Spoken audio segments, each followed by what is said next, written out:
E aí, galera? Acho que deu para perceber que esse aparelhinho aqui foi utilizado para fazer essa transformação. Não tem cabelo, não tem barba, mas eu não mudei, eu sou a mesma pessoa. Houve uma transformação, não uma revolução. E esse é o tema. Sou o Jorge William e o tema para a gente pensar aqui é revolução e transformações. Revolução e transformação, tanto faz. O que seria transformação?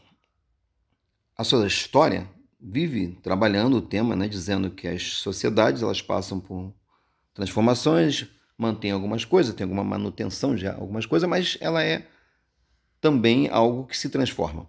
Não haveria história se não ocorresse transformações. Seríamos uma pedra parada e pensar o que sobre ela. Mas mesmo a pedra, dizia Heráclito, né, tudo está em transformação, tudo está se modificando. Então, a gente passa por transformações constantes, todos os dias. Às vezes não é perceptível como raspar o cabelo de uma hora para outra. Às vezes acontece tão lentamente que nossos olhos não têm como perceber, não têm percepção. Isso ocorre também nas sociedades. Elas passam por mudança todos os dias. Pequenas coisas se modificam e não se percebe. Numa revolução, talvez seja bem diferente. Começa a se perceber mudanças mais radicais.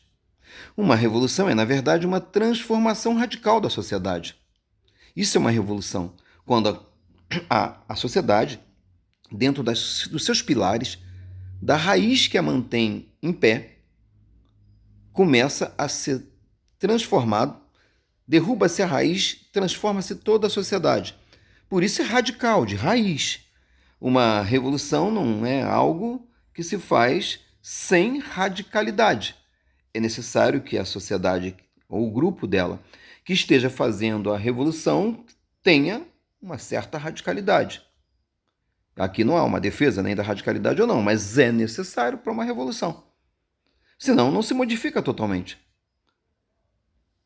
A gente trata nas aulas de muitas revoluções. Por exemplo, Revolução Agrícola, Revolução Industrial, Revolução Francesa, Revolução Inglesa, Revolução Americana, Revolução Russa, Revolução Cubana e vai. As revoluções, elas realmente modificaram a sociedade radicalmente. Exemplo, a Revolução Francesa, ela tinha antes dela, na França, quem dominava era a nobreza e o clero. O rei, né, o pilar da sociedade, o principal da sociedade, quer dizer, é dominando todo mundo. A Revolução, entre outras coisas, tirou o rei. Ele foi decapitado. A nobreza perdeu o poder. O clero também. E quem passou a controlar a sociedade francesa foram o que a gente chama hoje de empresários, e que já tratamos também como capitalistas ou burgueses. Ou seja, esse grupo passou a controlar a França de tal maneira que as regras sociais, né, os contratos, passaram a ser do interesse desse grupo. A Revolução Francesa fez, a Revolução Russa fez algo parecido. Só que agora, quem estava perdendo o poder na Rússia em 1917 era justamente a burguesia. Era a burguesia e uma parte dos latifundiários, uma parte da nobreza que perdia o poder. E agora não para a burguesia, que estava perdendo, né? Agora era justamente para os grupos ligados aos trabalhadores. No campo, por exemplo, vários trabalhadores passaram a ter terras. Na cidade, muitas reivindicações dos trabalhadores passaram a ser solucionadas. Isso não quer dizer que nem na Rússia nem na França foi um mar de rosas. Nenhuma revolução se faz sem radicalidade e sem força, sem uso da força bruta.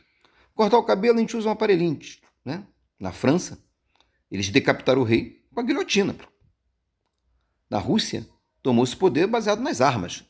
Um grupo armado contra outro grupo armado. Então, revoluções normalmente não são pacíficas.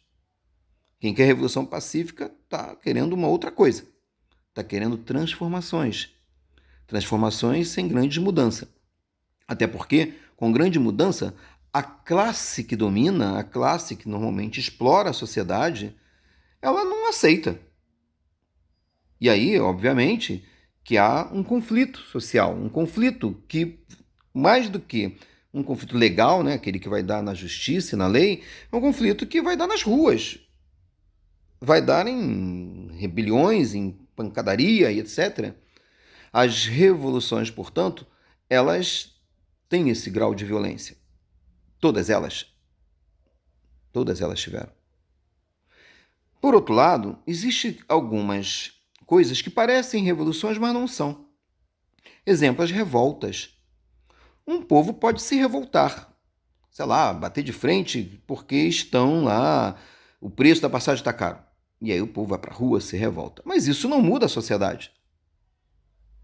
Inclusive, existem revoltas que são feitas pela classe, o grupo dominante. Quando ele percebe que um governante eleito, por exemplo, pode lhe tirar alguns privilégios através das leis, quando percebe-se isso, esse grupo dominante, né, as pessoas vão para as ruas e começam a lutar para ou controlar o presidente eleito ou para tirar ele.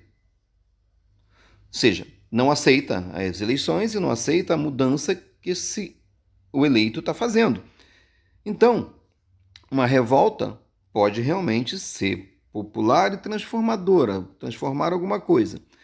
Algumas outras não, elas são para manter a sociedade como está. Revolução é transformação radical. O contrário, quando não se quer, quando se evita a transformação, chama-se contra-revolução. O contrário, né? É contra uma pessoa contra-revolucionária que luta contra os revolucionários, que é os que querem transformar a sociedade. Portanto, quando a gente pensar sobre revolução, primeiro, não dá para ser romântico e dizer que teve uma revolução que foi pacífica e outra não. A não ser a revolução da música, né? Revolução da cultura, mas que não são revoluções sociais, embora a cultura participe da revolução social. Né? Os artistas participam, mas não é a mesma coisa de se transformar só a cultura e chamar de revolução. As revoluções, para terminar, falando outra vez, são mudanças radicais na sociedade. Tem gente dizendo que com a pandemia, assim, né, o mundo não viverá como viveu antes. Alguns estão achando que isso vai ser uma revolução. Não, nós vivemos numa sociedade capitalista. E ela vai continuar capitalista. Os empresários vão continuar controlando a sociedade. Os trabalhadores vão continuar trabalhando, se sentindo explorados.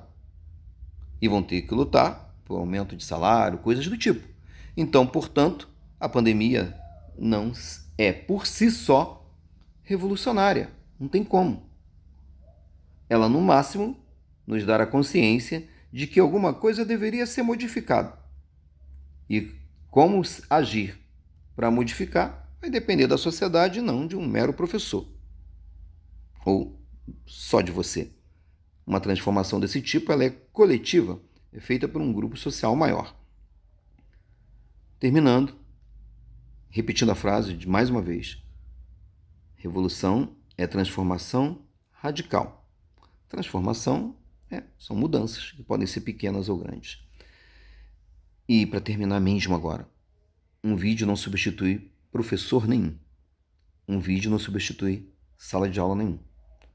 Embora, por ser ligado à história e à poesia, eu faço vídeos de poesia e vídeos que refletem algum pensamento sobre a história. Um abraço.